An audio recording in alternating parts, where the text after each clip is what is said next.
Please subscribe to our YouTube channel and press the bell icon for the latest updates.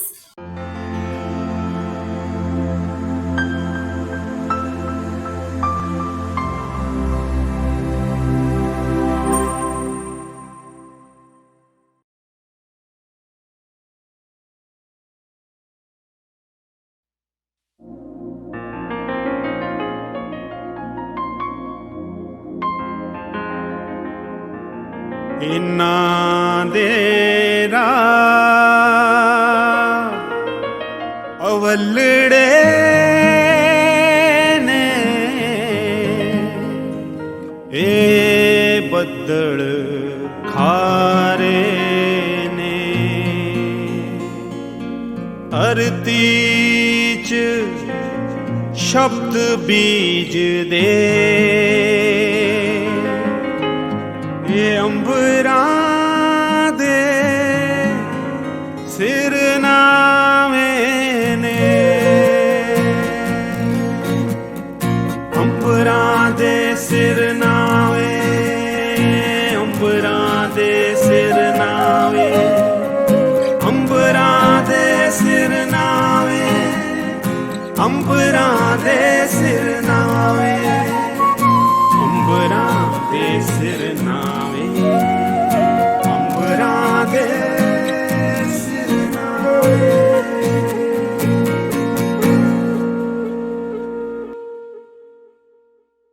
ਦੋਸਤੋ ਤੁਹਾਡਾ ਸਵਾਗਤ ਹੈ ਅੰਬਰਾਂ ਦੇ ਸਰਨਾਮੇ ਪ੍ਰੋਗਰਾਮ 'ਚ। ਅੱਜ ਅਸੀਂ ਫਿਰ ਜੁੜਦੇ ਹਾਂ ਇੱਕ ਆਪਣੀ ਤਰ੍ਹਾਂ ਦੇ ਸ਼ਾਇਰ ਅਮਰੀਸ਼ ਜੀ ਸਾਡੇ ਕੋਲ ਆਏ ਨੇ, ਜਿਨ੍ਹਾਂ ਦੀ ਕਿਤਾਬ ਜਦੋਂ ਪਈ ਆ ਚਿੜੀ ਤੇ ਆਸਮਾਨ ਆਈ ਸੀ, ਉਹਦੇ 'ਚ ਟੈਂਕ ਤੇ ਤਿਤਲੀ ਬਾਰੇ ਇੱਕ ਬਹੁਤ ਹੀ ਖੂਬਸੂਰਤ ਕਵਿਤਾ ਸੀ ਇਹਨਾਂ ਨੇ ਲਿਖੀ ਸੀ। ਉਹਦੀ ਬੜੀ ਚਰਚਾ ਹੋਈ ਸੀ। ਆਪਣੀ ਤਰ੍ਹਾਂ ਦੇ ਸ਼ਾਇਰ ਨੇ। ਅੱਜ ਇਹਨਾਂ ਦੀ ਆਪਾਂ ਸ਼ਾਇਰੀ ਬਾਰੇ ਗੱਲਬਾਤ ਕਰਾਂਗੇ। ਡਾਕਟਰ ਅਮਰੀਸ਼ ਜੀ, ਤੁਹਾਡਾ ਬਹੁਤ ਬਹੁਤ ਸਵਾਗਤ ਇੱਥੇ ਆਉਣ ਦਾ। ਬਹੁਤ ਸ਼ੁਕਰੀਆ ਜੀ ਸ਼ਾਹ ਜੀ। ਡਾਕਟਰ ਸਾਹਿਬ, ਆਪਾਂ ਫਾਰਮਲ ਜਿਹੇ ਸਵਾਲ ਤੋਂ ਗੱਲ ਸ਼ੁਰੂ ਕਰਦੇ ਹਾਂ ਕਿ ਤੁਸੀਂ ਪੇਸ਼ੇ ਵਜੋਂ ਡਾਕਟਰ ਹੈ ਤੇ ਇੱਕ ਬੜੇ ਮਕਬੂਲ ਕਵੀ ਵੀ ਆ ਆਪਣੇ ਆਪ ਦੇ ਵਿੱਚ, ਵਾਰਤਕ ਵੀ ਤੁਸੀਂ ਲਿਖਦੇ ਆ। ਜਦੋਂ ਸ਼ਬਦ ਲਫ਼ਜ਼ ਕਵਿਤਾ ਤੁਹਾਡੇ ਕੋਲ ਆਈ ਤੇ ਕਦੋਂ ਤੁਹਾਡਾ ਸਫ਼ਰ ਕਦੋਂ ਸ਼ੁਰੂ ਹੋਇਆ ਸੀ ਤੇ ਕਦੋਂ ਤੁਹਾਨੂੰ ਲੱਗਾ ਕਿ ਮੇਰੇ ਅੰਦਰ ਜੋ ਕੁਝ ਵੀ ਬਲ ਰਿਹਾ ਇਹਨਾਂ ਨੇ ਲਫ਼ਜ਼ਾਂ ਦਾ ਹਿੱਸਾ ਬਣਨਾ? ਪਹਿਲਾ ਮੇਰਾ ਇਹ ਸਵਾਲ ਹੈ। ਸਭ ਤੋਂ ਪਹਿਲਾਂ ਤਾਂ ਵਿਸ਼ਾਲ ਜੀ, ਮੈਂ ਤੁਹਾਡਾ ਧੰਨਵਾਦ ਕਰਦਾ ਕਿ ਤੁਸੀਂ ਮੈਨੂੰ ਇਸ ਬਹੁਤ ਅੱਛੇ ਪ੍ਰੋਗਰਾਮ 'ਚ ਬੁਲਾਇਆ, ਅੰਬਰਾਂ ਦੇ ਸਰਨਾਮੇ 'ਚ। ਮਿਹਰਬਾਨੀ। ਮੇਰੀ ਸਕੂਲ ਸੀ ਜਿਹੜਾ 7ਵੀਂ ਤੋਂ ਲੈ ਕੇ ਪ੍ਰੀ ਮੈਡੀਕਲ ਤੱਕ ਚੰਡੀਗੜ੍ਹ ਸੀ। ਹਾਂਜੀ। ਜਦੋਂ ਮੈਂ ਪਹਿਲੀ ਵਾਰੀ ਕਵਿਤਾ ਲਿਖੀ ਉਦੋਂ ਮੈਂ ਪ੍ਰੀ ਮੈਡੀਕਲ 'ਚ ਪੜ੍ਹਦਾ ਸੀ, ਗਵਰਨਮੈਂਟ ਕਾਲਜ ਚੰਡੀਗੜ੍ਹ 'ਚ 11 ਸੈਕਟਰ 'ਚ। ਤੇ ਪਹਿਲੀ ਕਵਿਤਾ ਮੈਂ ਸੁਖਣਾ ਝੀਲ, ਉੱਥੇ ਬੜੀ ਮਸ਼ਹੂਰ ਜਗ੍ਹਾ, ਮੈਂ ਉੱਥੇ ਘੁੰਮ ਰਿਹਾ ਸੀ, ਸ਼ਾਮ ਦਾ ਟਾਈਮ ਸੀ ਔਰ ਬਾਈ ਚਾਂਸ ਵਾਲੀ ਗੱਲ ਹੈ ਕਿ ਇੱਕ ਪਾਸੇ ਸੂਰਜ ਡੁੱਬ ਰਿਹਾ ਸੀ ਔਰ ਇੱਕ ਪਾਸੇ ਚੰਨ ਚੜ੍ਹ ਰਿਹਾ ਸੀ। ਬਹੁਤ ਹੀ ਲੁਭਾਵਣਾ ਸੀਨ ਸੀ ਔਰ ਮੈਨੂੰ ਨਹੀਂ ਪਤਾ, ਉਸ ਤੋਂ ਪਹਿਲਾਂ ਮੈਨੂੰ ਕਦੇ ਕਵਿਤਾ ਦਾ ਪਤਾ ਵੀ ਨਹੀਂ ਹੈ ਜਾਂ ਹੋ ਸਕਦਾ ਬੀਜ ਰੂਪ ਚ ਕਿਤੇ ਪਈ ਹੋਵੇ, ਪਰ ਮੇਰੀ ਬੈਕਗ੍ਰਾਉਂਡ ਨਹੀਂ। ਪਰ ਪਹਿਲੀ ਕਵਿਤਾ ਉਸ ਸੀਨ ਨੂੰ ਵੇਖ ਕੇ ਮੈਂ ਅੰਗਰੇਜ਼ੀ ਚ ਜਦੋਂ ਮਤਲਬ ਕੋਈ ਦ੍ਰਿਸ਼ ਰੂਪਮਾਨ ਹੁੰਦਾ ਸਾਡੇ ਸਾਹਮਣੇ ਕਿਤੇ, ਮਤਲਬ ਕਿਉਂਕਿ ਤੁਸੀਂ ਉਦੋਂ ਮੈਡੀਕਲ ਦੇ ਸਟੂਡੈਂਟ ਸੀਗੇ, ਤੇ ਕਿਤੇ ਕੁਝ ਮੁਹੱਬਤ ਵਰਗਾ ਪਿਆ ਹੋਵੇ, ਕਿਤੇ ਕੋਈ ਚਿਹਰਾ ਸਾਹਮਣੇ ਆਇਆ ਹੋਵੇ ਤੇ ਉਹ ਪਾਣੀਆਂ ਚ ਰਲ ਗਿਆ ਹੋਵੇ, ਉਹ ਦ੍ਰਿਸ਼ ਚ ਰਲ ਗਿਆ ਹੋਵੇ ਕੁਝ, ਮਤਲਬ ਸਮਥਿੰਗ ਹੋ ਸਕਦਾ ਉਸ ਵੇਲੇ ਕੁਝ ਹੋਵੇ। ਪਰ ਮੇਰੇ ਖਿਆਲ ਮੇਰੀ ਮੁਹੱਬਤ ਜਿਹੜੀ ਸ਼ੁਰੂ ਤੋਂ ਹੈ ਤੇ ਹੁਣ ਵੀ ਹੈ, ਉਹ ਜਿਹੜੀ ਆਮ ਤੌਰ ਤੇ ਦੂਸਰੀ ਮੁਹੱਬਤ ਹੈ, ਉਹ ਕੁਦਰਤ ਨਾਲ ਮੁਹੱਬਤ ਜਿਹੜੀ ਮੇਰੀ, ਉਹਦੀ ਜਿਹੜੀ ਸ਼ਿੱਦਤ ਹੈ, ਉਨੀ ਸ਼ਿੱਦਤ ਹੈ ਉਹਦੇ ਵਿੱਚ। ਸ਼ਾਇਦ ਉਹ ਮੇਰੀ ਕੁਦਰਤ ਨਾਲ ਜਿਹੜੀ ਮੁਹੱਬਤ ਸੀ ਉਹਦਾ ਇਜ਼ਹਾਰ ਸੀ ਪਹਿਲਾ, ਜਿਹੜਾ ਮੇਰੀ ਹੁਣ ਤੱਕ ਦੀ ਕਵਿਤਾ ਚ ਚੱਲ ਰਿਹਾ। ਡਾਕਟਰ ਸਾਹਿਬ, ਤੁਸੀਂ ਬੜੀ ਸ਼ਾਨਦਾਰ ਕਵਿਤਾ ਲਿਖੀ ਹੈ ਤੇ ਉਹਦੇ ਤੋਂ ਵੱਧ ਕੇ ਜਿੱਦਾਂ ਤੁਸੀਂ ਇੱਕ ਸਫ਼ਰਨਾਮਾ ਲਿਖਿਆ, ਮੈਂ ਤੁਹਾਡੇ ਵੱਖ-ਵੱਖ ਅਖਬਾਰਾਂ 'ਚ, ਮੈਗਜ਼ੀਨਾਂ ਦੇ ਵਿੱਚ, ਸਾਹਿਤਕ ਰਸਾਲਿਆਂ 'ਚ ਤੁਹਾਡੀ ਵਾਰਤਕ ਵੀ ਮਤਲਬ ਬਹੁਤ ਕਮਾਲ ਦੀ ਹੁੰਦੀ ਆ। ਤੇ ਇਹਦਾ ਇੱਕ ਕਵੀ ਦਾ ਵਾਰਤਕ ਵੱਲ ਮੁੜਨਾ, ਉਹਦਾ ਆਪਸ ਵਿੱਚ ਕੀ ਮੇਲ ਆ? ਮਤਲਬ ਕਿੱਦਾਂ, ਕੀ ਜ਼ਰੂਰਤ ਮਹਿਸੂਸ ਹੁੰਦੀ ਆ ਤੁਸੀਂ ਵਾਰਤਕ ਵੱਲ ਪਰਤਦੇ? ਇਹਦਾ ਸਿਰਾ ਮੈਂ ਜਿਹੜਾ ਵਾਰਤਕ ਲਿਖਣ ਦਾ, ਉਹ ਆਪਣੇ ਸੀਨੀਅਰ ਦੋਸਤ ਸਿੱਧੂ ਦਮਦਮੀ ਨੂੰ ਦੇਣਾ ਚਾਹਾਂਗਾ, ਕਿਉਂਕਿ ਉਹ ਮੈਗਜ਼ੀਨ ਕੱਢਦੇ ਆ, ਸਾਹਿਤਕ ਸੰਖ, ਤੇ ਉਹਨਾਂ ਮੈਨੂੰ ਕਿਹਾ ਕਿ ਤੂੰ ਵਾਰਤਕ ਲਿਖ। ਹੂੰ ਤੇ ਮੈਂ ਉਦੋਂ 15-20 ਸਾਲ ਦੀ ਗੱਲ ਹੈ ਸ਼ਾਇਦ, ਤੇ ਮੈਨੂੰ ਲੱਗਦਾ ਸੀ ਕਿ ਮੈਂ ਤੇ ਕਵੀ ਹਾਂ, ਮੈਂ ਵਾਰਤਕ ਲਿਖ ਨਹੀਂ ਸਕਦਾ। ਤੇ ਉਹਨਾਂ ਦੇ ਕਹਿਣ ਤੇ ਮੈਂ ਪਹਿਲੀ ਵਾਰੀ ਲਿਖੀ।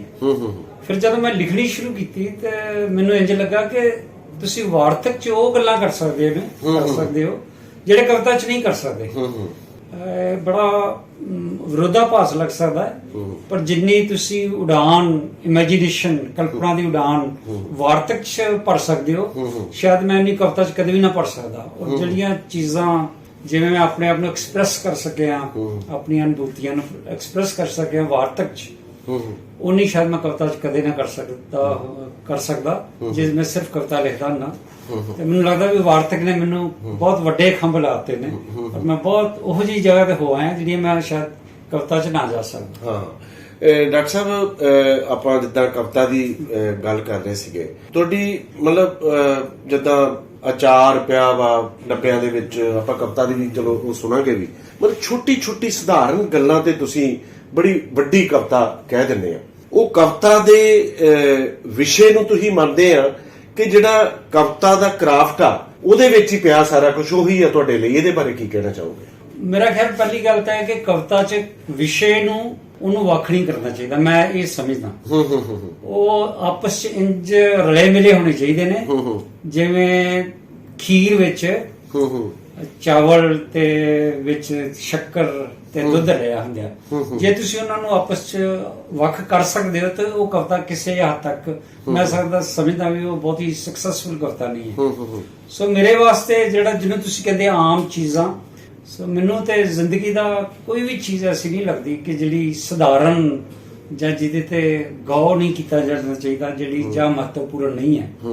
ਹਰ ਸਾਸ ਮਹੱਤਵਪੂਰਨ ਹੈ, ਹਰ ਚੀਜ਼ ਮਹੱਤਵਪੂਰਨ ਹੈ, ਹਰ ਚੀਜ਼ ਤੇ ਕਵਿਤਾ ਕਹੀ ਜਾ ਸਕਦੀ ਹੈ। ਡਾਕਟਰ ਸਾਹਿਬ, ਸਾਡੇ ਭਾਈ ਵੀਰ ਸਿੰਘ ਮਤਲਬ ਪੰਜਾਬੀ ਕਵਿਤਾ ਦੇ ਮੋਢਾ, ਪੰਜਾਬੀ ਕਵਿਤਾ ਦੇ ਥੰਮ ਆ, ਤੇ ਕੋਈ ਭਾਈ ਵੀਰ ਸਿੰਘ ਤੋਂ ਲੈ ਕੇ ਇਸ ਤਰ੍ਹਾਂ ਦੇ ਬਹੁਤ ਸਾਰੇ ਜਿਹੜੇ ਲਿਖਣ ਵਾਲੇ ਹੋਰ ਨੇ, ਕੁਦਰਤਵਾਦੀ ਕਵਿਤਾ ਮਤਲਬ ਜਿਹੜੇ ਲਿਖਣ ਵਾਲੇ ਆ, ਉਹ ਜਦੋਂ ਸਫ਼ਰ ਕਰਕੇ ਤੁਹਾਡੇ ਕੋਲ ਪਹੁੰਚਦੀ ਆ ਤੇ ਉਦੋਂ ਕਿੱਦਾਂ ਬਦਲਦੀ ਆ ਉਹ ਤੁਹਾਡੇ ਤੇ ਕਵਿਤਾ ਆ ਕੇ? ਮੇਰੇ ਖਿਆਲ ਮੈਂ ਭਾਈ ਵੀਰ ਸਿੰਘ ਜੀ ਨੂੰ ਵੀ ਪੜ੍ਹਿਆ, ਪਰ ਮੈਂ ਸਮਝਦਾ ਵੀ ਮੈਂ ਪੂਰਨ ਸਿੰਘ ਹੋਰਾਂ ਦੇ ਜ਼ਿਆਦਾ ਨੇੜੇ ਹਾਂ। ਉਸ ਵੇਲੇ ਵੀ ਉਹ ਤਕਰੀਬਨ 100 ਸਾਲ ਪਹਿਲਾਂ ਦੀ ਕਵਿਤਾ ਜਦੋਂ ਉਹ ਲਿਖਦੇ ਸੀ, ਜਿਹੜੀ ਹੁਣ ਕੁਦਰਤ ਦੀ ਕਵਿਤਾ ਹੈ ਉਹਦੇ 'ਚ ਕਈ ਸਿਮਿਲੈਰਿਟੀਜ਼ ਵੀ ਨੇ, ਪਰ ਉਹਨਾਂ 'ਚ ਵੱਖਰਤਾਵਾਂ ਵੀ ਬਹੁਤ ਨੇ। ਮੇਰੇ ਖਿਆਲ ਉਦੋਂ ਕੁਦਰਤ, ਹੁਣ ਤੁਸੀਂ ਸਾਰੇ ਜਾਣਦੇ 21ਵੀਂ ਸਦੀ ਹੈ, ਤੇ ਜੋ ਕੁਦਰਤ ਉਦੋਂ ਸੀ ਤੇ ਜੋ ਹੁਣ ਹੈ ਉਹਦੇ 'ਚ ਬਹੁਤ ਮੂਲਭੂਤ ਫਰਕ ਹੈ। ਇਸ ਕਾਰਨ ਹੈ ਕਿ ਕੁਦਰਤ ਦੇ ਪ੍ਰਤੀ ਜਿਹੜੇ ਹੁਣ ਸਾਡੇ ਕੰਸਰਨਸ ਨੇ, ਫਾਰ ਐਗਜ਼ਾਮਪਲ ਇਕੋ ਕੌਨਸ਼ੀਅਸਨੈਸ ਜਿਹੜੀ ਹੁਣ ਹੈ, ਉਦੋਂ ਨਹੀਂ ਸੀ, ਉਦੋਂ ਜ਼ਰੂਰਤ ਵੀ ਨਹੀਂ ਸੀ। ਜਿਹੜੇ ਹੁਣ ਦੇ ਕਵੀ ਕਵਿਤਾ ਲਿਖ ਰਹੇ ਨੇ ਕੁਦਰਤ ਬਾਰੇ, ਉਹ ਕੁਦਰਤ ਨੂੰ ਤਾਂ ਮੰਨਦੇ ਹੈਗੇ ਹੀ ਨਹੀਂ, ਪਰ ਉਹਨਾਂ 'ਚ ਜਿਹੜਾ ਮੁੱਖ ਸੁਰ ਹੈ ਮੈਂ ਸਮਝਦਾ, ਉਹ ਜਿਹੜੀ ਕਵਿਤਾ, ਜਿਹੜੀ ਕੁਦਰਤ ਬਾਰੇ ਫਿਕਰ ਹੈ, ਜਿਹੜਾ ਆਪਣੀ ਧਰਤੀ ਬਾਰੇ, ਆਪਣੇ ਵਾਤਾਵਰਨ ਫਿਕਰ ਹੈ, ਉਹ ਵੀ ਬਹੁਤ ਹਾਵੀ ਹੈ। ਕੋਈ ਲੇਖਕ ਆ, ਇਕੱਲਾ ਹੀ ਕਵੀ ਨਹੀਂ, ਜਦੋਂ ਆਪਾਂ, ਤੁਸੀਂ ਕਿਉਂਕਿ ਬੇਸਿਕਲੀ ਪੋਇਟ ਆ ਤੇ ਕਵਿਤਾ ਦੇ ਨਾਲ ਹੀ ਤੁਸੀਂ ਜਾਣੇ ਜਾਂਦੇ ਆ, ਜਦੋਂ ਤੁਹਾਡੇ ਜਦੋਂ ਸਿਰਜਣਾਤਮਕ ਪਲ ਆਉਂਦੇ ਨੇ, ਮੇਰੇ ਕਹਿਣ ਦਾ, ਮੇਰਾ ਸਵਾਲ ਦਾ ਮਤਲਬ ਇਹ ਆ ਕਿ ਜਿਹੜਾ ਕਵਿਤਾ ਦਾ ਅਮਲ ਹੈ ਉਹ ਤੁਹਾਡੇ ਨੇੜੇ ਤੇੜੇ ਕਿੱਦਾਂ ਵਾਪਰਦਾ? ਇਹ ਬੜਾ ਅੱਛਾ ਕੁਐਸਚਨ ਹੈ, ਔਰ ਇਹ ਮੈਂ ਇਹਨੂੰ ਇਸ ਤਰ੍ਹਾਂ ਸਮਝਦਾ ਕਿ ਇਹ ਇੰਜ ਵਾਪਰਦਾ ਕਈ ਵਾਰੀ ਤਾਂ ਮਸਲਨ। ਹਾਂ, ਮੈਂ ਮਤਲਬ ਕਿ ਇਹ ਕੋਈ ਦ੍ਰਿਸ਼ ਹੋ ਸਕਦਾ, ਇਹ ਕੋਈ ਵਾਕ ਹੋ ਸਕਦਾ ਕਿਸੇ ਕਿਤਾਬ ਨੂੰ ਪੜ੍ਹਦੇ ਆ, ਇਹ ਕੋਈ ਇੱਕ ਲਫ਼ਜ਼ ਹੋ ਸਕਦਾ।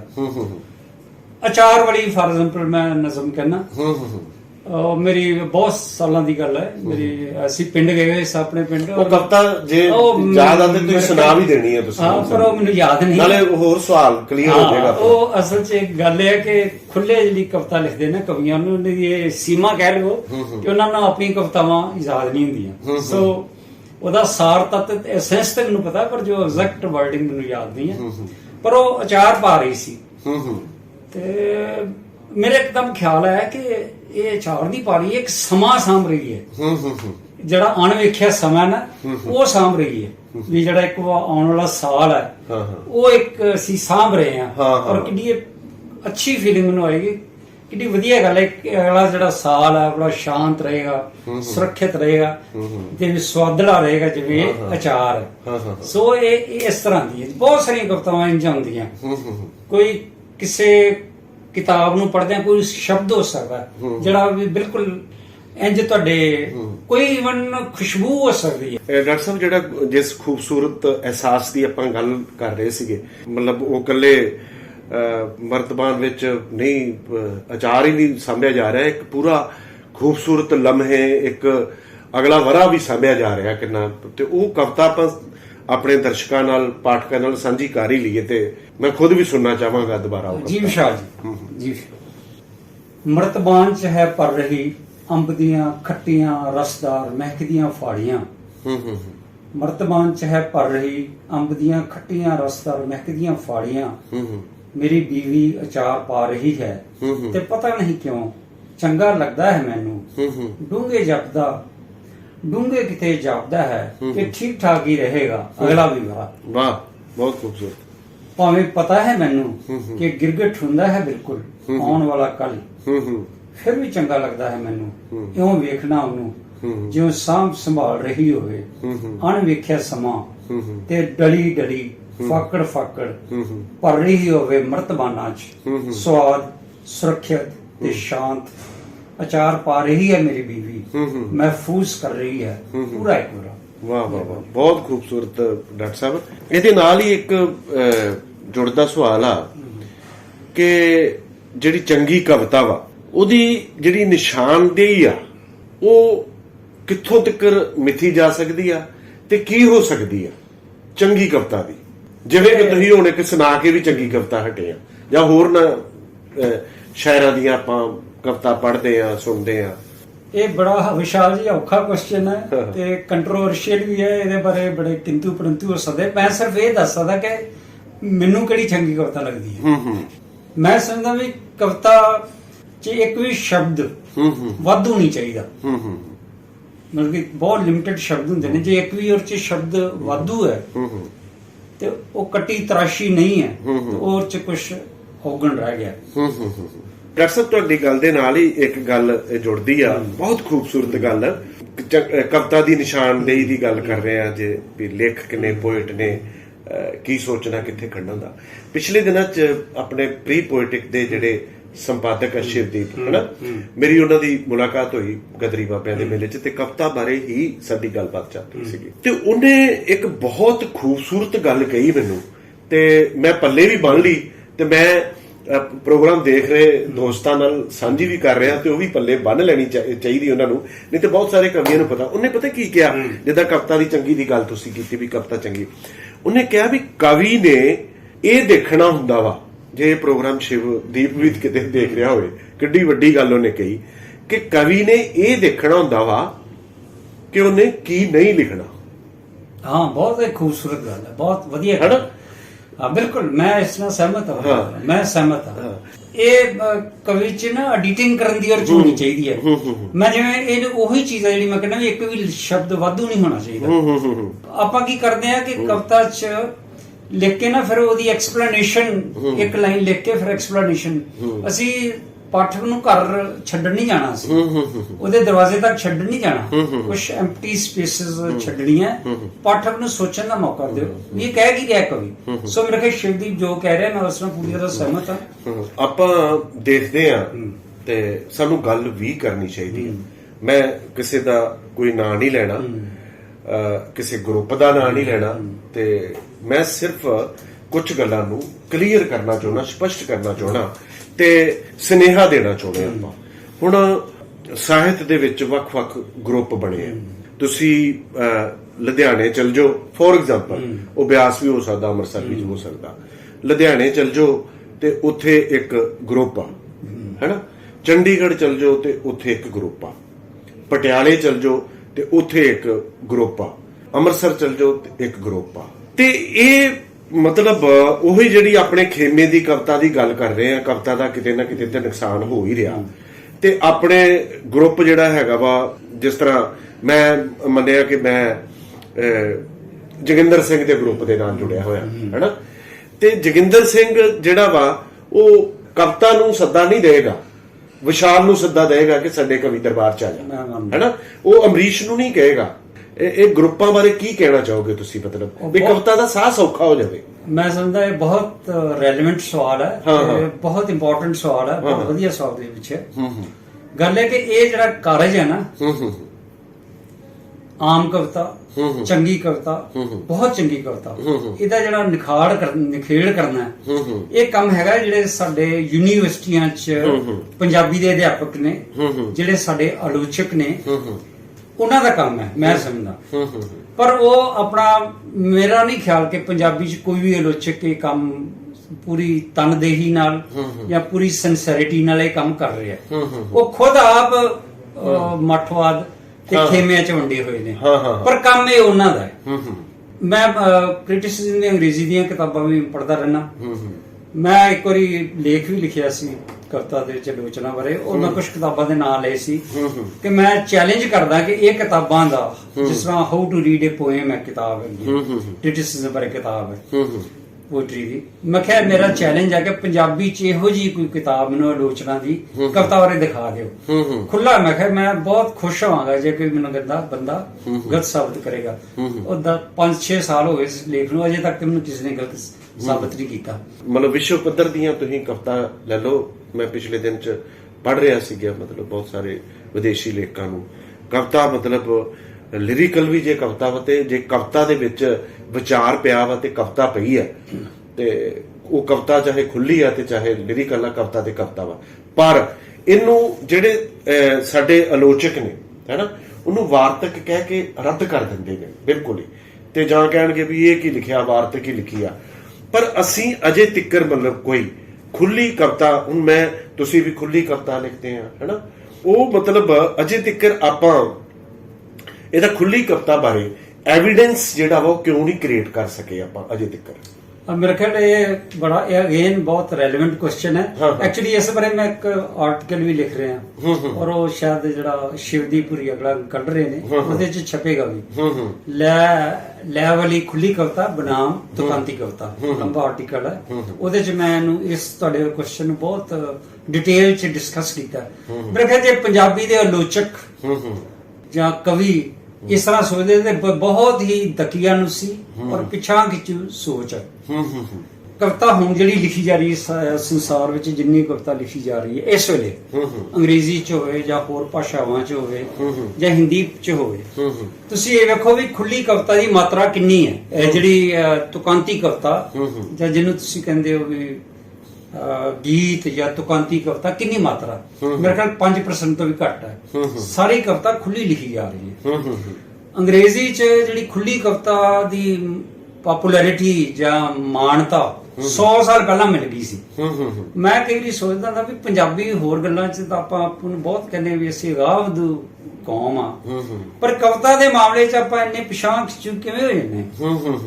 ਕਿਉਂਕਿ ਇੱਕ ਜ਼ਰੂਰੀ ਥੋੜੀ ਕਿ ਜੇ 올림픽 'ਚ ਆਪਣੇ ਮੈਡਲ ਨਹੀਂ ਹੁੰਦੇ ਤਾਂ ਆਪਾਂ ਕਵਿਤਾ 'ਚ ਵੀ ਪਿਛਲੱਗੂ ਹੀ ਰਹਿਣਾ, ਕਿਉਂਕਿ ਹੁਣ ਤਾਂ ਤੁਹਾਡੇ ਮਾਊਸ ਦੀ ਕਲਿੱਕ ਤੇ ਤੁਹਾਨੂੰ ਸਾਰਾ ਵਰਲਡ ਦਾ ਲਿਟਰੇਚਰ ਤੁਹਾਡੇ ਕੋਲ ਪਿਆ ਹੈ। ਸੋ ਇਹ ਬਹੁਤ ਪਿਛਾਂਹ ਵਿੱਚ ਸੋਚ ਹੈ। ਔਰ ਮੈਂ ਸਮਝਦਾ ਇਹਦੇ ਵਿੱਚ ਅਗੇਨ ਯੂਨੀਵਰਸਿਟੀਆਂ ਦੇ ਜਿਹੜੇ ਲੈਵਲ ਆਫ ਟੀਚਿੰਗ ਹੈ ਨਾ, ਉਹ ਇਹ ਰਿਫਲੈਕਟ ਹੁੰਦਾ ਜੀ ਇਹ ਸੋਚ ਹੈ। ਉਹਨਾਂ ਦਾ ਲੈਵਲ ਕੀ ਹੈ ਯੂਨੀਵਰਸਿਟੀ 'ਚ ਟੀਚਿੰਗ ਦਾ, ਉੱਥੇ ਜਿਹੜੇ ਟੀਚਰ ਜਾਂਦੇ ਨੇ ਉਹਨਾਂ ਦਾ ਕੀ ਲੈਵਲ ਹੈ ਜੋ ਇੰਜ ਸੋਚਦੇ ਨੇ।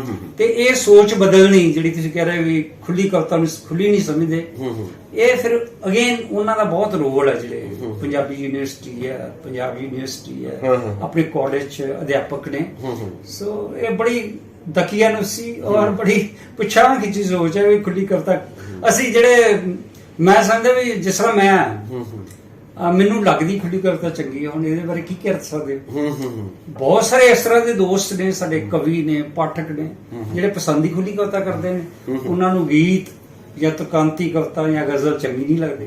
ਹਾਂ, ਇਹ ਵੀ ਗੱਲ ਠੀਕ ਹੈ, ਤੁਹਾਡਾ ਜਵਾਬ ਬਿਲਕੁਲ। ਡਾਕਟਰ ਸਾਹਿਬ ਇੱਕ ਗੱਲ ਹੋਰ, ਕੋਈ ਇਹਨਾਂ ਦੇ ਵਿੱਚ ਇੱਕ ਕੋਈ ਬਹੁਤ ਖੂਬਸੂਰਤ ਯਾਦ ਮਤਲਬ ਸਾਡੇ ਨਾਲ ਸਾਂਝੀ ਕਰੋ, ਬਹੁਤ ਖੂਬਸੂਰਤ ਪਲ ਤੇ ਕੋਈ ਬਹੁਤ ਉਦਾਸ ਕਰਨ ਵਾਲੇ ਪਲ, ਕਿਉਂਕਿ ਇੱਕ ਆਮ ਆਦਮੀ, ਆਮ ਬੰਦੇ ਦੀ ਜ਼ਿੰਦਗੀ ਦੇ ਵਿੱਚ ਵੀ ਦੋ ਗੱਲਾਂ ਹਮੇਸ਼ਾ ਵਾਪਰਦੀਆਂ ਕਿ ਉਹ ਕਿਸੇ ਗੱਲ ਨੂੰ ਲੈ ਕੇ ਤੁਸੀਂ ਬਹੁਤ ਖੁਸ਼ ਹੋਏ ਹੋਵੋ ਕਦੇ, ਤੇ ਕੋਈ ਇਦਾਂ ਦੀ ਗੱਲ ਹੋਵੇ ਕਿ ਜਿਹੜੇ ਤੁਹਾਡੇ ਨਾੜਾਂ ਕੁਤਰਦੀ ਰਹਿੰਦੀ ਆ, ਮਤਲਬ ਤੁਹਾਡੇ ਅੰਦਰਲਾ ਮਤਲਬ ਛਲਨੀ ਕਰ ਜਾਂਦੀ ਆ, ਕੋਈ ਉਦਾਸੀ ਦਾ ਪਲ, ਕੋਈ ਖੁਸ਼ੀ ਦਾ ਪਲ, ਦੋਵੇਂ ਪਲ ਸਾਡੇ ਨਾਲ ਸਾਂਝੇ ਕਰੋ ਕਿ ਉਹ ਤੁਹਾਡੇ ਨਾਲ ਪੈਰਲਲ ਤੁਰ ਰਹੇ ਹੋਣ। ਮਤਲਬ ਇੱਥੇ ਮੈਂ ਸਿਰਫ ਆਮ ਜ਼ਿੰਦਗੀ ਦੀ ਨਹੀਂ, ਕਵਿਤਾ ਦੇ ਕੰਟੈਕਸਟ ਵਿੱਚ ਹੀ ਗੱਲ ਕਰਾਂਗਾ, ਕਵਿਤਾ ਦੇ ਸੰਦਰਭ 'ਚ ਹੀ। ਮੈਂ ਕਈ ਮੰਚਾਂ ਤੇ ਦੂਰਦਰਸ਼ਨ ਤੋਂ ਵੀ ਕਵਿਤਾਵਾਂ ਪੜ੍ਹੀਆਂ, ਰੇਡੀਓ ਤੋਂ ਵੀ, ਆਪਣੇ ਪੰਜਾਬੀ ਸਾਹਿਤ ਸਭਾਵਾਂ 'ਚ ਵੀ ਪੜ੍ਹੀਆਂ, ਪਰ ਜਿਹੜਾ ਮੈਨੂੰ ਕਵਿਤਾ ਪੜ੍ਹਨ ਦਾ ਸਭ ਤੋਂ ਜ਼ਿਆਦਾ ਆਨੰਦ ਆਇਆ, ਸੁਣਾਉਣ ਦਾ, ਕਵਿਤਾ ਪਾਠ ਕਰਨ ਦਾ, ਉਹ ਭੋਪਾਲ ਵਿੱਚ ਮੈਂ ਜਦੋਂ ਇੱਕ ਵਾਰੀ ਕਵਿਤਾ ਪੜ੍ਹਨ ਗਿਆ। ਹਾਲਾਂਕਿ ਸਰੋਤੇ ਸਾਰੇ ਹਿੰਦੀ ਸੀ, ਹਨਾ, ਤੇ ਉਹਨਾਂ ਨੂੰ ਉਹ ਇੰਨੇ ਪਿਨ ਡ੍ਰੌਪ ਸਾਇਲੈਂਸ ਚ ਕਵਿਤਾਵਾਂ ਸੁਣ ਰਹੇ ਸੀ ਨਾ। ਜਦੋਂ ਆਪਾਂ ਪੰਜਾਬੀ ਦੇ ਕਵੀ ਦਰਬਾਰਾਂ 'ਚ ਮੈਂ ਵੇਖਦਾ ਕਿ ਤੁਸੀਂ ਕਵਿਤਾ ਸੁਣਾ ਰਹੇ ਹੁੰਦੇ ਹੋ, ਪਿੱਛੇ ਲੋਕ ਗੱਲਾਂ ਕਰ ਰਹੇ ਹੁੰਦੇ ਨੇ, ਆਵਾਜ਼ ਆ ਰਹੇ ਹੁੰਦੇ ਨੇ, ਉੱਥੇ ਜਿੰਨੇ ਵੀ ਸਰੋਤੇ ਬੈਠੇ ਸੀ ਹਿੰਦੀ ਦੇ ਸੀ ਉਹ ਲੋਕ। ਭੋਪਾਲ ਸੈਂਟਰਲ ਇੰਡੀਆ ਹਿੰਦੀ ਬੋਲਦੇ ਨੇ ਲੋਕ, ਔਰ ਪੰਜਾਬੀ ਕਵਿਤਾ ਨੂੰ ਵੀ ਬਹੁਤ ਪਿਆਰ ਨਾਲ ਸੁਣ ਰਹੇ। ਮੈਨੂੰ ਇੰਨਾ ਆਨੰਦ ਆਇਆ ਸੁਣਾਉਣ ਦਾ ਕਿ ਇਹ ਕਲਚਰ ਸ਼ਾਇਦ ਪੰਜਾਬ ਵਿੱਚ ਸਾਡੇ ਸਰੋਤੇ 'ਚ ਨਹੀਂ ਹੈਗਾ। ਸ਼ਾਇਦ ਗਜ਼ਲ ਨੂੰ ਤਾਂ ਬਹੁਤ ਧਿਆਨ ਨਾਲ ਸੁਣਦੇ ਨੇ, ਜਾਂ ਗੀਤ ਨੂੰ, ਖੁੱਲੀ ਕਵਿਤਾ ਨੂੰ ਇੰਜ ਨਹੀਂ ਸੁਣਦੇ।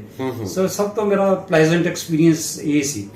ਤੇ ਉਸ ਤੋਂ ਪਲੇਜ਼ੈਂਟ ਵੀ ਇਹ ਸੀ ਕਿ ਉੱਥੇ ਹਿੰਦੀ ਦੀ ਇੱਕ ਬਾਤ ਵਿੱਚ ਮੈਨੂੰ ਲੇਖਕਾ ਮਿਲੀ, ਖੁਦ ਵੀ ਕਵੀ ਸੀ, ਔਰ ਕਹਿੰਦੀ ਵੀ ਮੈਨੂੰ ਪਤਾ ਨਹੀਂ ਸੀ ਕਿ ਪੰਜਾਬੀ ਬੋਲੀ ਵੀ ਇੰਨੀ ਮਿੱਠੀ ਹੋ ਸਕਦੀ ਹੈ। ਕਹਿੰਦੀ ਮੈਨੂੰ ਬਹੁਤਾ ਸਮਝ ਨਹੀਂ ਆਇਆ, ਪਰ ਜਿਵੇਂ ਤੁਸੀਂ ਕਵਿਤਾ ਪੜ੍ਹ ਰਹੇ ਸੀ, ਜਿਵੇਂ ਮੈਨੂੰ ਲਫ਼ਜ਼ ਮੇਰੇ ਤੱਕ ਪਹੁੰਚ ਰਹੇ ਸੀ, ਤੇ ਮੈਨੂੰ ਪਹਿਲੀ ਵਾਰੀ ਮਹਿਸੂਸ ਹੋਇਆ ਕਿ ਪੰਜਾਬੀ ਕਿੰਨੀ ਮਿੱਠੀ ਬੋਲੀ ਹੈ। ਤੇ ਅਸੀਂ ਹਿੰਦੀ ਨੂੰ ਸਮਝਦੇ ਵੀ ਹਿੰਦੀ ਜਾਂ ਉਰਦੂ ਬਹੁਤ ਮਿੱਠੀ ਬੋਲੀ ਹੈ, ਪਰ ਕਹਿੰਦੀ ਮੈਨੂੰ ਅੱਜ ਪਤਾ ਲੱਗਾ ਵੀ ਹਿੰਦੀ ਨੂੰ ਖੜੀ ਬੋਲੀ ਕਿਉਂ ਕਹਿੰਦੇ ਨੇ। ਪੰਜਾਬੀ ਸੁਣ ਕੇ ਮੈਨੂੰ ਇਹ ਪਤਾ ਲੱਗਾ ਵੀ ਹਿੰਦੀ ਨੂੰ ਖੜੀ ਬੋਲੀ ਕਿਉਂ ਕਹਿੰਦੇ ਨੇ। ਇਹ ਮੇਰੇ ਬਹੁਤ ਪਲੇਜ਼ੈਂਟ ਐਕਸਪੀਰੀਅੰਸਿਸ ਵਿੱਚੋਂ ਇੱਕ ਸੀ ਉੱਥੇ ਕਵਿਤਾ ਸੁਣਾਉਣ। ਡਾਕਟਰ ਸਾਹਿਬ, ਕੁਝ ਨਹੀਂ ਹੋਣ ਵਾਲਾ ਗੱਲ, ਬਲੇ ਕੁਝ ਨਹੀਂ ਵਾਪਰਦਾ ਇਹੋ ਜਿਹਾ ਜੇ ਤੁਸੀਂ ਜ਼ਿਕਰ ਵੀ ਕਰ ਦੋਗੇ। ਜਿਵੇਂ ਤੁਸੀਂ ਆਪਣੀ ਰਸੋਈ 'ਚ ਪਤਨੀ ਚਾਰ ਪਾ ਰਹੀ ਦੀ ਗੱਲ, ਘਟਨਾ ਦੀ ਕਿੰਨੀ ਖੂਬਸੂਰਤ ਗੱਲ ਕੀਤੀ। ਕੋਈ ਮਤਲਬ ਏਦਾਂ ਦੀ ਘਟਨਾ, ਯਾਦ, ਦੁਖਦ ਗੱਲ? ਮੇਰੇ ਖਿਆਲ ਬਹੁਤ ਸਾਰੀਆਂ ਨੇ, ਤੇ ਮੇਰੇ ਖਿਆਲ ਸਭ ਤੋਂ ਜਿਹੜਾ ਤੁਹਾਨੂੰ ਡਰ ਤੁਹਾਡੇ ਮਨ 'ਚ ਹੁੰਦਾ ਨਾ, ਇੱਕ ਸਭ ਤੋਂ ਡਰ ਆਮ ਬੰਦੇ ਦੇ ਮਨ 'ਚ ਕੀ ਹੈ? ਮੌਤ ਦਾ ਡਰ, ਬਹੁਤ ਬਿਮਾਰੀ ਦਾ ਡਰ। ਪਰ ਮੈਨੂੰ ਲੱਗਦਾ ਵੀ ਆਪਣੀ ਮੌਤ ਦੇ ਡਰ ਤੋਂ ਵੀ ਤੁਹਾਨੂੰ ਆਪਣੇ ਬੱਚਿਆਂ ਦੇ ਨਾਲ ਕੁਛ ਨਾ ਹੋ ਜਾਵੇ, ਉਹ ਹਰ ਮਨੁੱਖ ਨਾਲ ਹੁੰਦਾ। ਤਾਂ ਇੱਕ ਵਾਰੀ ਅਸੀਂ ਦੁਪਹਿਰ ਨੂੰ ਅੰਮ੍ਰਿਤਸਰ ਹੀ ਸੀ, ਮੇਰਾ ਬੇਟਾ ਇੱਥੇ ਪੜ੍ਹਦਾ ਹੁੰਦਾ ਸੀ, MBBS 'ਚ ਪੜ੍ਹਦਾ ਸੀ, ਸ੍ਰੀ ਗੁਰੂ ਰਾਮਦਾਸ। ਤੇ ਇੱਕਦਮ ਫੋਨ ਆਇਆ ਮੈਨੂੰ ਦੁਪਹਿਰ ਨੂੰ, ਸਾਨੂੰ ਦੁਪਹਿਰ ਨੂੰ ਲੇਟੇ ਪਏ ਸੀ, ਦੁਪਹਿਰ ਤੋਂ ਖਾਣਾ ਖਾ ਕੇ, ਉਹਦੀ ਕਿਸੇ ਕਲਾਸ ਫੇਅਰ ਨੂੰ ਕਿ ਬੇਟੇ ਦਾ ਨਾਮ ਲੈ ਕੇ ਉਹਦਾ ਐਕਸੀਡੈਂਟ ਹੋ ਗਿਆ। ਉਹ ਇੱਕਦਮ ਜਿਵੇਂ ਨਾ ਅਸੀਂ ਬਿਲਕੁਲ, ਮੈਨੂੰ ਜਿਵੇਂ ਸਾਹ ਮੇਰਾ ਬਿਲਕੁਲ ਕਨਫਿਊਜ਼ ਹੋ ਗਿਆ, ਮੈਨੂੰ ਪਤਾ ਨਹੀਂ ਲੱਗਿਆ। ਮੈਨੂੰ ਲੱਗਿਆ ਵੀ ਉਹ ਪੂਰਾ ਨਹੀਂ ਦੱਸ ਰਹੀ, ਬੇਟੇ ਦਾ ਕਹਿੰਦੀ ਉਹਦਾ ਐਕਸੀਡੈਂਟ ਹੋ ਗਿਆ, ਤੂੰ ਹਸਪਤਾਲ 'ਚ ਦਾਖਲ ਹੈ। ਤੇ ਮੈਂ ਉਹਨੂੰ ਪੁੱਛੀ ਜਾ ਰਿਹਾ ਵੀ ਤੂੰ ਦੱਸ ਪੂਰਾ ਕੀ ਹੋਇਆ, ਉਹ ਹੋਸ਼ ਵਿੱਚ ਹੈ ਕਿ ਬੇਹੋਸ਼ ਹੈ, ਕਿੰਨੀ ਕੁ ਸੱਟ ਲੱਗੀ ਹੈ? ਨਹੀਂ, ਕਹਿੰਦੀ ਕੋਈ ਜ਼ਿਆਦਾ ਨਹੀਂ ਹੈ, ਉਹ ਠੀਕ ਹੈ। ਪਰ ਮੈਨੂੰ ਉਹਦੇ ਤੇ ਵਿਸ਼ਵਾਸ ਨਹੀਂ ਸੀ ਆ ਰਿਹਾ। ਪਰ ਜਦੋਂ ਅਸੀਂ ਪਤਾ ਨਹੀਂ ਕਿਵੇਂ ਤਿਆਰ ਹੋਏ, ਕਿਵੇਂ ਕਾਰ ਕੱਢੀ, ਮੈਂ ਤੇ ਪਤਨੀ ਗਏ, ਤੇ ਬੇਟਾ ਆਪਰੇਸ਼ਨ ਥੀਏਟਰ 'ਚ ਲੇਟਿਆ ਹੋਇਆ ਸੀ, ਮੈਂ OT ਵਾਰ ਦਾ ਮਾਈਨਰ OT 'ਚ, ਤਾਂ ਬੜੀ ਨਿੰਮੀ ਜੀ ਲਾਈਟ ਸੀ ਉਹਦੀ ਆਪਰੇਸ਼ਨ ਥੀਏਟਰ ਦੀ, ਉਹ ਨਿੰਮਾ ਜਿਹਾ ਉਹਦੇ ਸਿਰ ਤੇ ਪੱਟੀ ਬਣੀ ਹੋਈ ਸੀ, ਧੀਮਾ ਜਿਹਾ ਮੁਸਕਰਾਇਆ, ਪਰ ਮੈਂ ਫੁੱਟ ਕੇ ਰੋਣ ਲੱਗ ਪਿਆ। ਬੜੀ ਮੈਨੂੰ ਪਤਾ ਨਹੀਂ, ਮੈਂ ਰੋਕ ਨਹੀਂ ਸਕਿਆ ਆਪਣੇ ਆਪ ਨੂੰ।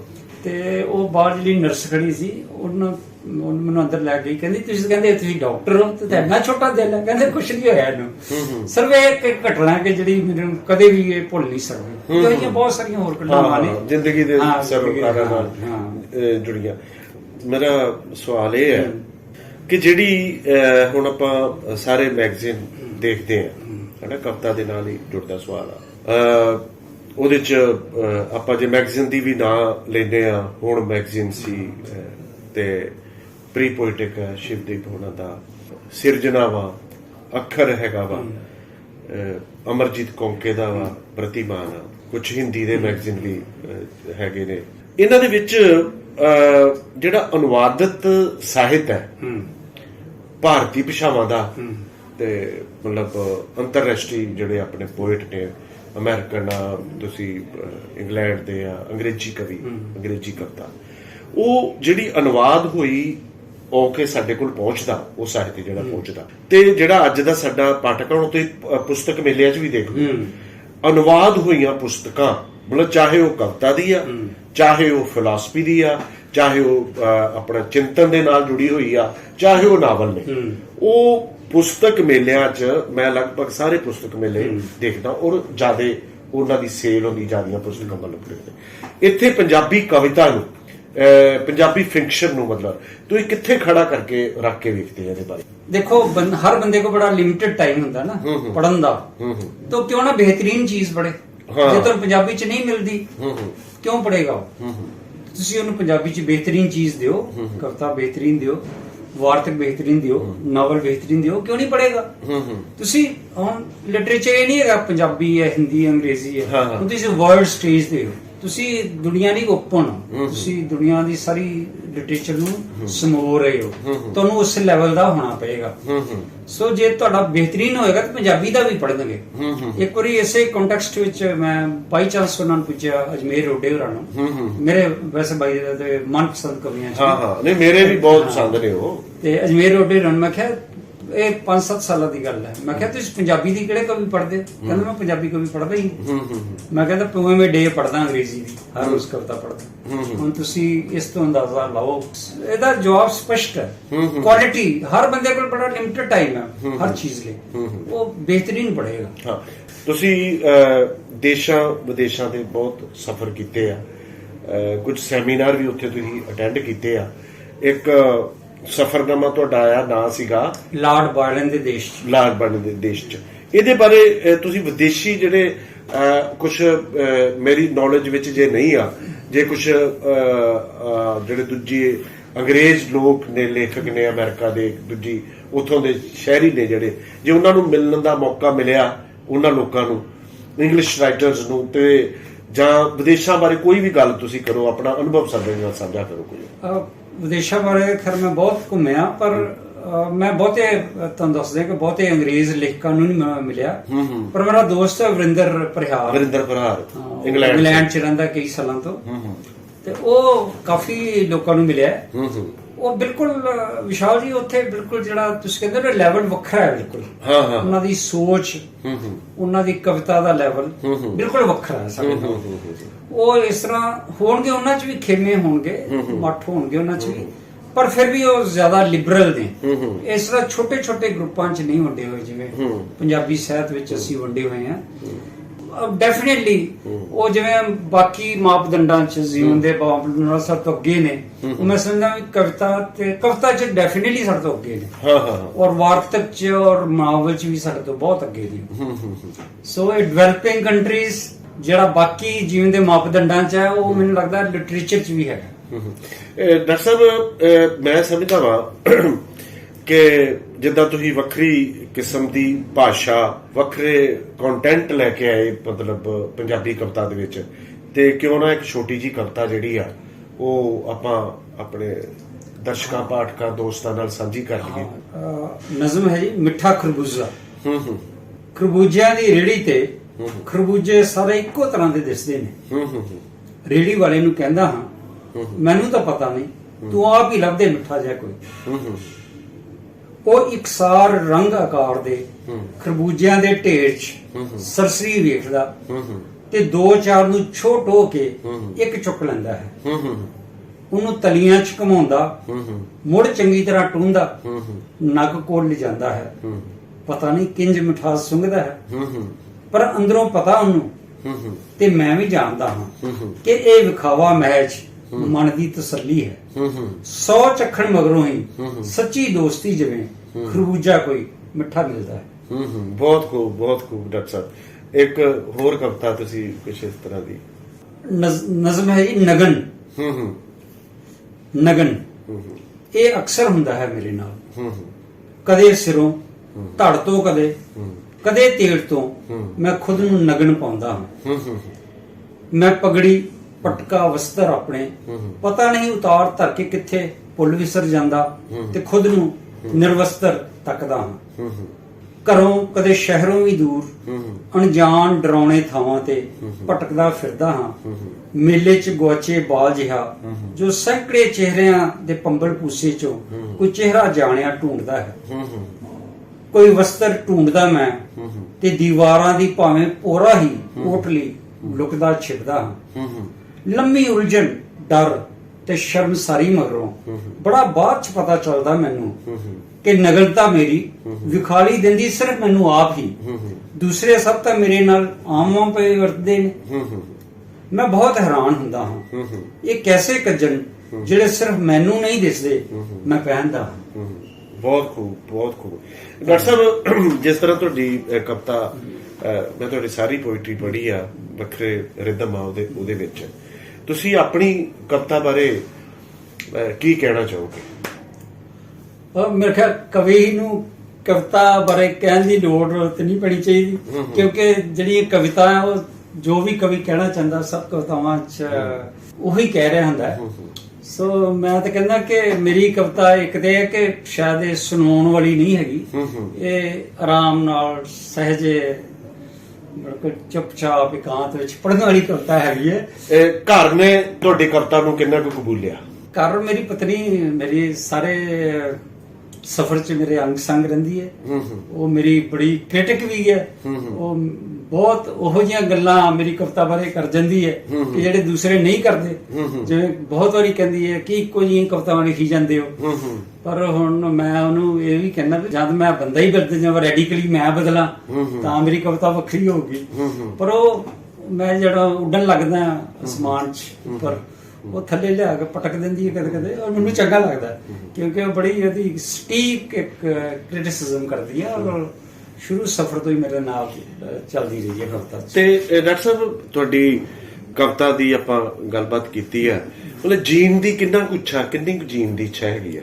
ਪੂਰੀ ਇੱਛਾ, 100 ਸਾਲ ਤੱਕ ਭਰਪੂਰ ਜੀਣ ਦੀ ਇੱਛਾ। ਉਹ ਮੈਂ ਪਿੱਛੇ ਜੀ ਪੜ੍ਹ ਰਿਹਾ ਸੀ ਵੀ ਸਿਹਤ ਦੀ, ਹੁਣ ਐਜ਼ ਅ ਡਾਕਟਰ ਮੈਂ ਸਿਹਤ ਬਾਰੇ ਬੜੀਆਂ ਗੱਲਾਂ ਪੜ੍ਹਦਾ ਰਹਿੰਦਾ। ਉਹ ਕਹਿੰਦਾ ਵੀ ਬੜਾ ਡਿਫਰੈਂਟ ਐਂਗਲ ਤੋਂ ਸਿਹਤ ਬਾਰੇ ਕਿਹਾ ਵੀ ਬੰਦਾ ਸਿਹਤਮੰਦ ਕਿਹੜਾ ਹੈ। ਉਹ ਬੰਦਾ ਕਹਿੰਦਾ ਵੀ ਦੋ ਚੀਜ਼ਾਂ ਨੇ ਸਿਹਤਮੰਦੀ ਦੀਆਂ। ਇਹ ਨਹੀਂ ਕਿ ਹਰ ਕਿਸੇ ਨੂੰ, ਕੋਈ ਐਸਾ ਬੰਦਾ ਨਹੀਂ ਜਿਹਨੂੰ ਕੋਈ ਬਿਮਾਰੀ ਨਹੀਂ। ਤੁਹਾਡੇ ਇਸ ਵੇਲੇ ਵੀ ਹਰ ਜਿਹੜਾ ਬੰਦੇ ਨੂੰ ਕੋਈ ਕੈਂਸਰ ਦੀਆਂ ਸੈਲਸ ਵੀ ਤੁਰੀਆਂ ਫਿਰਦੀਆਂ, ਤੁਹਾਡੇ 'ਚ ਸ਼ੂਗਰ ਦੀ ਵੀ ਬੀਜ ਤੁਰੇ ਫਿਰਦੇ ਨੇ, ਭਾਵੇਂ ਨਹੀਂ ਵੀ ਆ ਤੁਹਾਨੂੰ। ਸੋ ਸਰੀਰਕ ਰੋਗ ਤੇ ਨਹੀਂ, ਦੋ ਗੱਲਾਂ ਨੇ। ਜੇ ਸਵੇਰੇ ਉੱਠ ਕੇ ਤੁਸੀਂ ਕੰਮ ਤੇ, ਇਹ ਨਹੀਂ ਕਿ ਤੁਹਾਨੂੰ ਜਾਣਾ ਪੈ ਰਿਹਾ, ਜੇ ਤੁਸੀਂ ਚਾਅ ਨਾਲ ਜਾ ਰਹੇ ਹੋ, ਤੁਸੀਂ ਕਹਿੰਦੇ ਵੀ ਹਾਂ ਮੈਂ ਅੱਜ ਫਿਰ ਕੰਮ ਤੇ ਜਾਣਾ, ਇੱਕ ਸਿਹਤ ਦੀ ਨਿਸ਼ਾਨੀ ਹੈ। ਦੂਸਰੀ ਸਿਹਤ ਦੀ ਨਿਸ਼ਾਨੀ ਹੈ ਕਿ ਤੁਸੀਂ, ਤੁਹਾਡੇ ਮਨ 'ਚ ਹਮਦਰਦੀ ਹੈ ਕਿਸੇ ਲਈ, ਤੁਸੀਂ ਕਿਸੇ ਨਾਲ ਕੰਪੈਸ਼ਨੇਟ ਹੋ। ਤੁਸੀਂ ਜਿਵੇਂ ਮੈਂ ਆਪਣੇ ਕੰਟੈਕਟ ਕਰਾਂ ਤੇ ਮੇਰੇ ਕੋਲ ਮਰੀਜ਼ ਆ ਜਾਂਦਾ ਤੇ ਜਿੰਨਾ ਮੈਂ ਕੋਸ਼ਿਸ਼ ਕਰਦਾ ਵੀ ਜਿੰਨਾ ਉਹ ਮੇਰੇ ਕੋਲ ਪੁੱਛਦਾ ਜਾਂ ਜਿੰਨਾ ਮੈਂ ਕਰ ਸਕਦਾ ਉਸ ਕੰਪੈਸ਼ਨ ਦੇ ਰਾਹੀਂ ਕੁਝ ਹੋਰ ਜ਼ਿਆਦਾ ਕਰਾਂ। ਉਹ ਕਹਿੰਦਾ ਇਹ ਸਿਹਤ ਦੀਆਂ ਦੋ ਨਿਸ਼ਾਨੀਆਂ ਨੇ ਔਰ ਮੈਂ ਸਮਝਦਾ ਵੀ ਮੇਰੇ 'ਚ ਜੇ ਭਰਪੂਰ ਮੌਜੂਦ ਨੇ ਔਰ ਆਸ ਹੈ ਕਿ ਰਹਿਣਗੀਆਂ। ਇਹ ਡਾਕਟਰ ਸਾਹਿਬ, ਇੱਕ ਕਵਿਤਾ ਦੇ ਨਾਲ ਹੀ ਗੱਲ ਜੁੜਦੀ ਹੈ ਕਿ ਕਵੀ ਦਰਬਾਰ ਜਿਹੜੇ ਉਹ ਵੱਧਦੇ ਜਾ ਰਹੇ ਤੇ ਕਵਿਤਾ ਜਿਹੜੀ ਆ ਉਹ ਘਟਦੀ ਜਾ ਰਹੀ ਹੈ ਕਿਤੇ, ਤੇ ਪਰਫਾਰਮੈਂਸ ਵੱਧਦੀ ਜਾ ਰਹੀ ਆ। ਇਹਦੇ ਵਿੱਚ ਮਤਲਬ ਸਾਹਿਤ ਸਭਾਵਾਂ ਵੀ ਨੇ ਤੇ ਸਾਡੀਆਂ ਸਰਕਾਰੀ ਗੈਰ ਸਰਕਾਰੀ ਸੰਸਥਾਵਾਂ ਵੀ ਨੇ। ਇਹਦੇ ਬਾਰੇ ਤੁਹਾਡਾ ਕੀ ਖਿਆਲ ਆ? ਕਵਿਤਾ ਕੋਈ ਵੀ ਰੂਲ ਨਹੀਂ ਹੈਗਾ, ਐਕਚੁਅਲੀ ਨਿਯਮ ਨਹੀਂ ਹੈਗਾ, ਪਰ ਮੇਰਾ ਇਹ ਖਿਆਲ ਹੈ, ਮੇਰਾ ਜ਼ਾਤੀ ਖਿਆਲ ਹੈ, ਗਲਤ ਹੋ ਸਕਦਾ, ਕਿ ਜਿਹੜੀ ਬਹੁਤ ਬਿਹਤਰ ਕਵਿਤਾ ਹੈ ਨਾ, ਬਿਹਤਰੀਨ ਕਵਿਤਾ ਹੈ, ਉਹ ਸ਼ਾਇਦ ਸੁਣਾਉਣ ਵਾਲੀ ਨਹੀਂ ਹੈ। ਨਹੀਂ, ਮੇਰਾ ਆਪਣੇ ਸਵਾਲ ਨੂੰ ਹੋਰ ਸਪਸ਼ਟ ਕਰਦਾ ਵਾਂ ਵੀ ਮਤਲਬ ਤੁਹਾਨੂੰ ਨਹੀਂ ਲੱਗਦਾ ਕਿ ਜਿਹੜੀਆਂ ਸਾਹਿਤ ਸਭਾਵਾਂ ਵਾ, ਜਿੱਦਾਂ ਤੁਸੀਂ ਗੱਲ ਕੀ ਵੀ ਕਵਿਤਾ ਬਿਹਤਰੀਨ ਸੁਣਾਉਣ ਵਾਲੀ ਨਹੀਂ ਹੈਗੀ, ਹੈਨਾ, ਇਹ ਕਿਤੇ ਨਾ ਕਿਤੇ ਮਤਲਬ ਇਹ ਸਾਹਿਤ ਸਭਾਵਾਂ ਜਿਹੜੀਆਂ ਮਤਲਬ ਨੁਕਸਾਨ ਕਰ ਹੀ ਰਹੀਆਂ ਵਾ? ਮਤਲਬ ਬਿਲਕੁਲ ਡੈਫੀਨਿਟਲੀ ਉਹ ਮੱਠਵਾਦ ਦਾ ਹੀ ਇੱਕ ਵਿਧਾਨ ਹੈ, ਉਹਦਾ ਹੀ ਜਿਹੜਾ ਪੰਜਾਬੀ 'ਚ ਮੱਠਵਾਦ ਹੈ। ਛੋਟੇ ਛੋਟੇ ਇਨਾਮ, ਛੋਟੇ ਛੋਟੇ ਖੇਮੇ, ਛੋਟੇ ਛੋਟੇ ਸਕੂਲ ਜਿਹੜੇ ਨੇ ਪੰਜਾਬੀ ਪੋਇਟਰੀ ਦੇ, ਉਹ ਮੇਰਾ ਨਹੀਂ ਖਿਆਲ ਕਿ ਬਹੁਤ ਹੈਲਦੀ ਕੋਈ ਟ੍ਰੈਂਡ ਹੈਗਾ। ਆਪਾਂ ਕਿਸੇ ਵਿਸ਼ੇਸ਼ ਨਾਮ ਦੀ ਨਹੀਂ ਗੱਲ ਕਰਦੇ, ਵੱਡੇ ਨਾਮਾਂ ਦਾ ਤਾਂ ਬਹੁਤ ਆਪਾਂ ਸੁਣਦੇ ਆ ਵੀ ਕੀ ਹੋ ਰਿਹਾ।